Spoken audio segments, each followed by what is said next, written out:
राधे राधे दोस्तों, इस वीडियो में हम लोग बात करने वाले हैं class 7 chapter 13 motion and time.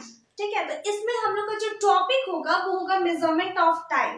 इसका कुछ बेसिक्स को हम लोग देख लेंगे, बट इसके अंदर हम लोग का सिंपल पेंडुलम भी आता है जिसको कि हम लोग नेक्स्ट वाले वीडियो में कवर करेंगे। ओके, तो बिना टाइम वेस्ट किए हुए वीडियो को तुरंत स्टार्ट करते हैं। वीडियो के एंड तक बने रहना, आप लोग को सब कुछ समझ में आएगा। Okay, so let's start. A duration or moment in which things occur is known as time. कोई भी ड्यूरेशन में या कोई भी मूवमेंट में, कोई भी परिस्थिति में अगर कोई भी चीज घटता है, ओके, तो उसको हम लोग कहते हैं समय।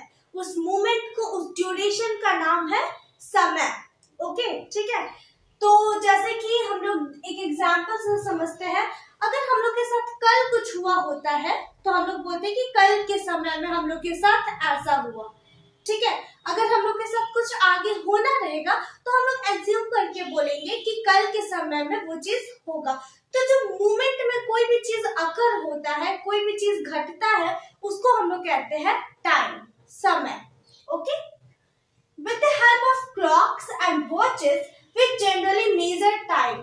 अब टाइम को मेजर करने के लिए भी, समय को मेजर करने के लिए भी कोई चीज होता है, कोई थिंग होता है जिसको कि हम लोग क्लॉक कहते हैं या वॉच कहते हैं। मतलब बहुत ही सिंपल लैंग्वेज में क्लॉक्स और वॉचेस की मदद से ही हम लोग समय को मेजर कर पाते हैं कि अभी क्या समय हुआ है। ठीक है, 2 बज रहा है, 3 बज रहा है, कौन सा समय हुआ है। ओके, तो with the help of clocks, घड़ी और वॉचेस की मदद से ही हम लोग मेजर कर पाते हैं टाइम को। क्लॉक्स जो कि वॉल पे होता है और वॉचेस ये घड़ी हम लोग के कलाई में होता है। ओके, तो इसी से हम लोग टाइम को मेजर कर पाते हैं। Okay, in order to measure the time, ancient people used some natural events which repeated regularly after fixed time interval. अब ये तो अभी का बात हुआ कि अभी हम लोग के पास घड़ी है, हम लोग तुरंत समय बता सकते हैं। पर क्या हुआ होगा पहले जमाने के लोगों के साथ, एंशियंट पीपल के साथ? उनके पास ना घड़ी था और ना ही कोई दूसरा चीज, तो वो लोग कैसे टाइम को देख पाते होंगे, कैसे समय को जान पाते होंगे? तो वो लोग भी बहुत ही अच्छे तरह से टाइम को देख पाते थे। वो लोग ये अज्यूम करते थे कुछ नेचुरल इवेंट्स को, ठीक है, प्राकृतिक घटना को वो लोग बहुत ही अच्छे तरह से महसूस करते थे।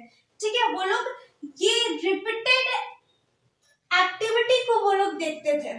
जैसे कि एग्जांपल में क्या हो गया, they found that the sun rises every day in the morning. ठीक है, तो वो लोग देखते थे कि रोज रोज सूरज जो होता है एक निश्चित समय के बाद उग जाता है। ठीक है, तो उन लोग के पास तो कोई क्लॉक नहीं था, कोई वॉच नहीं था, तो वो लोग बस समय को इसी बेसिस पे देखते थे कि पुराने जमाने में लोग इसी तरह से पता लगाते होंगे कि कुछ इंटरवल के बाद, कुछ समय के बाद सन उगता है, फिर कुछ इंटरवल के बाद वो डूब जाता है, फिर उगता है, फिर डूब जाता है। तो ये जो निश्चित समय हुआ उसमें वो लोग जोर देते थे, उस पर गौर करते थे। So the time between one sunrise and the next was known as a day. तो इसलिए जैसे मान लो अभी हम लोग का सनराइज हुआ, सनराइज मतलब सन उगा, ठीक है, और फिर दूसरे दिन जो होता है फिर से दोबारा सूरज उगा, मतलब आज उगा और फिर कल उगेगा। ठीक है, तो आज उगा और कल उगेगा, इसके बीच का जो समय होता है उसको हम लोग 1 डे कहते हैं। ओके, ये मान लो कल उगेगा नहीं तो कल उग चुका था। मान लो ये कल का सूरज था, ओके, और ये आज सुबह का सूरज है। तो कल जो सुबह सूरज उगा था और आज जो सुबह सूरज उगा है, उसके बीच के समय को हम लोग कहते हैं एक दिन। Okay, in a similar manner time from one full moon to the next full moon was called a month. और उसी तरह क्या होता है, उसी तरह ये भी होता है कि चांद जो होता है ना वो एक बार गोल होता है। ठीक है, फिर धीरे धीरे धीरे धीरे धीरे क्या होता है, ये थोड़ा सा छोटा होने लगता है, आधा आधा आधा आधा आधा करके छोटा होने लगता है। ठीक है, और फिर एक और समय आता है कि फिर वो पूरा गोल हो जाता है। ठीक है, तो ये और ये, इस दोनों के बीच का जो समय होता है उसको हम लोग उसको हम लोग मंथ कहते हैं। ओके, वन फुल मून और दूसरा फुल मून के बीच का जो समय होता है उसको हम लोग मंथ कहते हैं। ठीक है, तो इसमें यही था कि पुराने जमाने के जो लोग होते हैं उनके पास घड़ी नहीं होता था, तो इसलिए वो समय जो होता था उसको वो नेचुरल इवेंट से ऑब्जर्व करते थे। ठीक है, जैसे कि एक सनराइज आज हुआ तो एक सनराइज कल सुबह हुआ, तो उसके बीच का जो समय था उसको वो लोगों ने वन डे कहा, एक दिन कहा। उसी तरह एक फुल मून हुआ and the next full moon हुआ, तो उसके बीच का समय को वो लोगों ने वन मंथ कहा, एक महीना कहा। ठीक है, तो इस तरह से वो लोग समय को ऑब्जर्व करते थे, क्योंकि उस टाइम पे ना तो क्लॉक्स थे, ना तो वॉचेस थे, ना तो समय को देखने के लिए, उसको ऑब्जर्व करने के लिए कोई चीज था, तो वो लोग नेचुरल इवेंट से ही समय को देखते थे। A year was fixed as the time taken by the earth to complete one revolution of the sun. अब एक ईयर को वो लोगों ने एक दिन को देख लिया, ठीक है, एक मंथ को देख लिया, ऑब्जर्व कर लिया। अब वो लोग ईयर को कैसे करते थे, तो इसमें वही था, a year was fixed as the time taken by the earth to complete one revolution of the sun. मान लो ये सन है, ठीक है, सन तो अपनी जगह पर एक ही जगह पर रहता है, बट अर्थ जो होता है, मान लो ये अर्थ है, ओके, ये अर्थ है हम लोग का। अब ये कंप्लीट वन रेवोल्यूशन, एक गोल चक्कर लगाएगा, तो उसको हम लोग कहेंगे ईयर। ठीक है, तो साल को वो लोग ऐसे देखते थे कि सन जो है उसका अर्थ एक परिक्रमा लगाता है, तो उसको हम लोग कहते हैं ईयर, एक साल। Many time measuring devices were used in different parts of the world before the pendulum clocks became popular. तो सबसे पहले जो समय को बताने के लिए आया था वो था हम लोग का पेंडुलम क्लॉक्स। ठीक है, उसके पहले तो सब कुछ नेचुरल इवेंट से ही ऑब्जर्व करते थे, बट बाद में जो सबसे पहले आया था वो आया था पेंडुलम क्लॉक्स। ठीक है, वो भी वर्ल्ड के डिफरेंट पार्ट्स में। Sundials, water clocks and sand clocks are some example of such devices.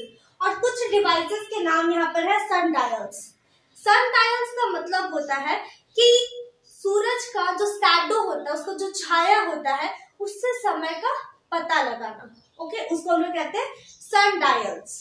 Water clocks का मतलब होता है कि एक वेसल रहता है, मतलब एक बर्तन रहता है, ओके, उससे बूंद बूंद करके पानी दूसरे वेसल में जाता है, तो जब तक वो पानी पूरा खत्म नहीं हो जाता है ना, तो उस तरीके से वो लोग वाटर क्लॉक्स को करते थे।